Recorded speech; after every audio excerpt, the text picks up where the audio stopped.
To M.M. Dostoyevsky, Petersburg, February 1st, 1846.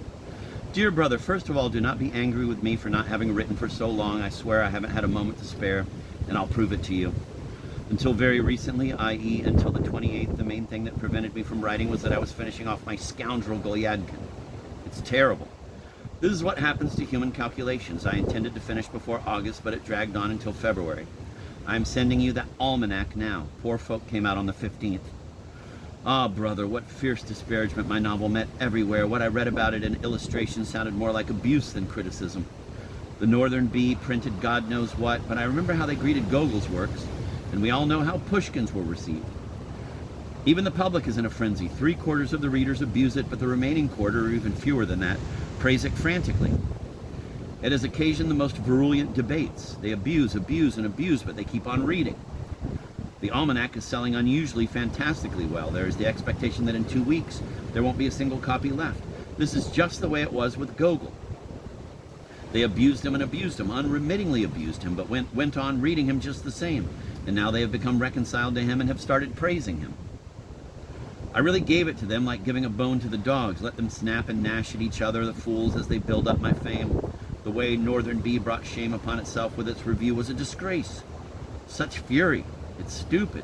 But to make up for it, what praise I hear, brother. Believe it or not, everybody in our group, even Belinsky, finds that I have left even Gogol far behind. In A Library for Reading, where Nikotinko does the literary criticism, there will be an exhaustive analysis of Poor Folk favorable to me. In March, Belinsky will ring the bells. Dostoyevsky is writing a separate article on Poor Folk, and my friend Solyugub as well.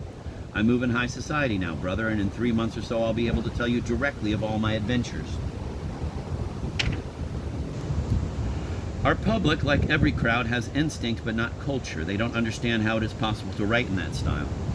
They are accustomed to finding the author's mug in everything, whereas I don't show them mine, and they cannot grasp that it is Devushkin speaking and not me, and that there's no other way Devushkin can talk. They find my novel drown out when it doesn't contain one unnecessary word. Some, Belinsky and others, find a new and original streak in me in the fact that I proceeded by analysis rather than by synthesis, i.e. that I go deep down and digging it up, atom by atom, I uncover the whole. Whereas Gogol takes the whole directly, and that's why he is not as profound as I am. When you read it, you'll see for yourself. But you know, brother, I have a most brilliant career ahead of me. Today they are publishing Golyadkin. 4 days ago I was still working on him. He's coming out in Notes of the Fatherland, where he'll occupy 11 printer sheets. Golyadkin is 10 times better than Poor Folk. Those in our group say that since Dead Souls, there hasn't been anything like it in Russia, that it is a work of genius. And what don't they say? They are looking to me with such hopes, and indeed Golyadkin has come off incredibly well. I can't imagine anything you would like better. You'll like him better than Dead Souls. I know it. Can you get Notes of the Fatherland in your town? I am not certain whether Krajewski will let me have a copy. I haven't written to you for such a long time, brother, that I cannot remember where I left off. So much water has flowed under the bridge since then. We'll soon get together. Next summer I'll join you, my dear friends, and I'll spend the whole time writing like mad. I have lots of ideas. I'm writing now too. Golyadkin brought me exactly 600 silver rubles. On top of that, I got a whole pile of money, which means that I've gone through 3,000 since I left you.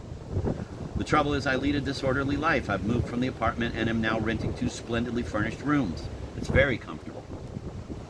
My address is Merchant Kunchin's house, apartment number 9, corner of Grebetskaya Street and Kuznechny Lane by St. Vladimir's Church.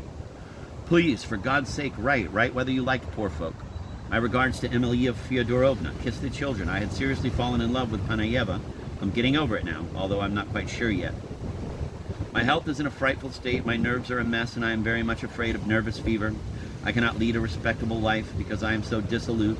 If I cannot take sea baths next summer, I'll be in real trouble. Goodbye. For God's sake, write. Forgive me for writing such a bad letter. I'm in a rush. I kiss you. Goodbye. Yours, Dostoyevsky. Well, brother, forgive me in the name of God for not having sent you anything up to now. I'll bring everything in the summer. Goodbye then for now. It is after 2 already. I'll bring presents for everyone. In the summer, my friend, the 2 of us will have ourselves a much better time than we're having now. I shan't be too well off in cash, but I hope to bring 800 or 1,000 rubles with me. That should be enough for the summer. Verochka's getting married, did you know? Footnotes. The reviews of Poor Folk had indeed been abusive, scoffing at it for its monotony, its wealth of diminutives, and its superficial imitation. Alexander Vasilovich Nikitinko, 1804 to 1877, was the son of a serf. He was freed in 1824, eventually received a doctorate from Petersburg University, and became a professor of literature there as well as a literary critic. He was appointed a censor in 1833, and in that capacity often gave valuable assistance to writers, on several occasions even being put under house arrest for such indulgences. His review of Poor Folk did not turn out to be as favorable as Dostoyevsky thought it would be. He, too, criticized the abundance of diminutives and also the excessive sentimentality. Belensky's initial enthusiasm for Poor Folk had somewhat cooled by the time his article about it appeared in Notes of the Fatherland, in which he emphasized Dostoyevsky's indebtedness to Gogol and said nothing about a new and original streak.